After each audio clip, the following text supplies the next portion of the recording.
Hi everyone, it's Travis, the Pagan Scholar, here with an episode of Tarot and Poetry. Today we're going to be discussing the Empress. You know how these things work, so let's get right to it. Using Binabel Wynn's Holistic Tarot, we turn and find out that typically the Empress is creativity and creative energy. In a reading, it suggests the realization of creative projects. The number 3 represents the number of spatial dimensions that form physical reality. The Empress is the supreme card of love, fertility, and family. The pomegranates on the Empress's robe represent fertility, love, marriage, and passion. This is the card of fruition. The wreath of her crown denotes victory. How many crowns are there? Because that's like a Bible verse, isn't it? I'm trying to find in the book this little picture when I've got the card right in front of me. Right, so this is spot on with my interpretation. I feel like I don't need to elaborate too much. However, I will say that for me, the Empress is the feminine card of the tarot. Whereas the Emperor is like the penis card. It is masculinity. It is all of that. The Empress is the feminine. It is all of those mysteries in which I cannot partake. So, but yes, anytime it turns up in a reading for me, usually it represents an extreme, languid, lavish sexuality about it. You know, it's got this very all-embracing, permeating sensuality to it. Actually, show you the different cards and go over the different things. So here we have the Rider-Waite-Smith Tarot of the Empress. And yeah, she's the Empress, and she's on a really cush throne. She's in a garden. There's pomegranates on her robe, which, I guess you can connect this to Persephone, which is, a spring, life, vitality, earthy goddess. But yeah, the 12 stars in her crown. 12 is that magical number that we associate with the zodiac and all things occult. There's a shield with the divine feminine symbol. Maybe it's a shield, maybe it's just a heart, but I feel like there is another metaphor appreciated if it is a shield. So, in talking about gender, because that's something that's really fun to explore, there are different modes of politics and power and how gender is used and how power is understood through gender. So with masculinity, you have this very dominating, I talked about it in the previous video with masculine language and feminine language. So with masculinity and masculine language, you have this very dominating, I'm going to dominate the conversation, declarative statements, very much no nonsense, and you can't argue with this. Whereas with feminine forms of authority, the fact that she has a shield is kind of neat because sex is a weapon. Sex is totally a tool that people can use to get what they want. And usually we slut shame people for that, and that's really stupid because sex is fantastic, but also it's just using your body in a way to move forward with your aims. And the Empress is autonomous, and she is in control of her body, and she is aware of the fact that it's gorgeous and that she can use it to achieve her aims. So yeah, this card is significant when bringing into the debate the autonomy of women and their bodies. Okay, we're not going to get too political. Let's move on. So the next is the Fantasy Tarot deck, and we've got this almost Geiger-esque Empress, which is kind of neat, if Geiger used color, I guess.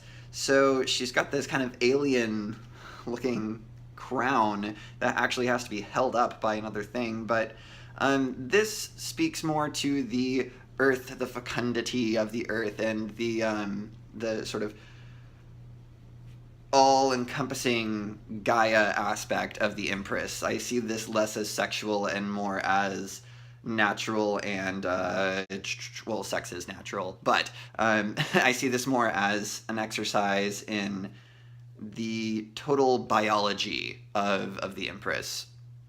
A very interesting take.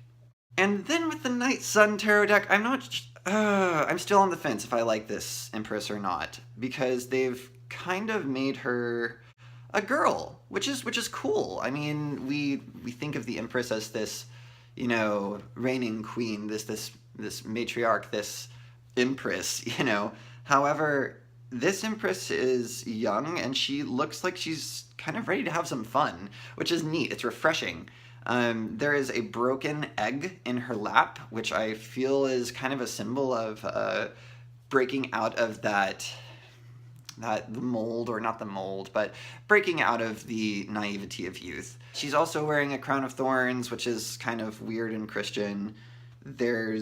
I've never noticed that. There's a line of wings. There's a picture of wings behind her. I don't know how that works, but anyways. And then there's some flora going on, and yeah, so it's neat. She looks like she's excited about something, which I feel is great for an Empress to be excited. You know, I mean, like, I don't know.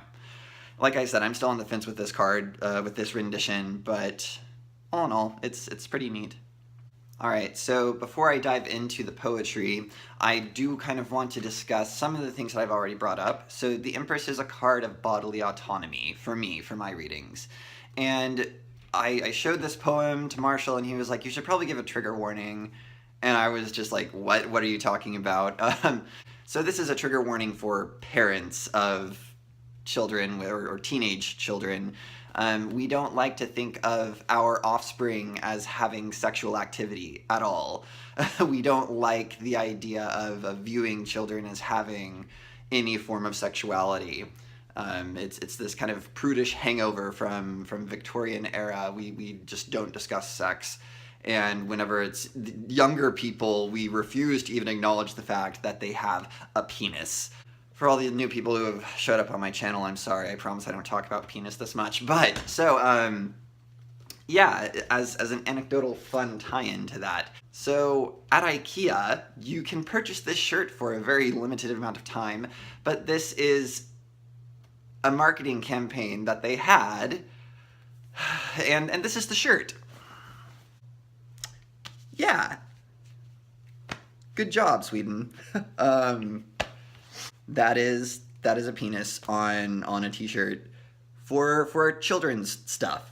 You know? I mean, okay. What I'm saying is we don't like to think of any sort of...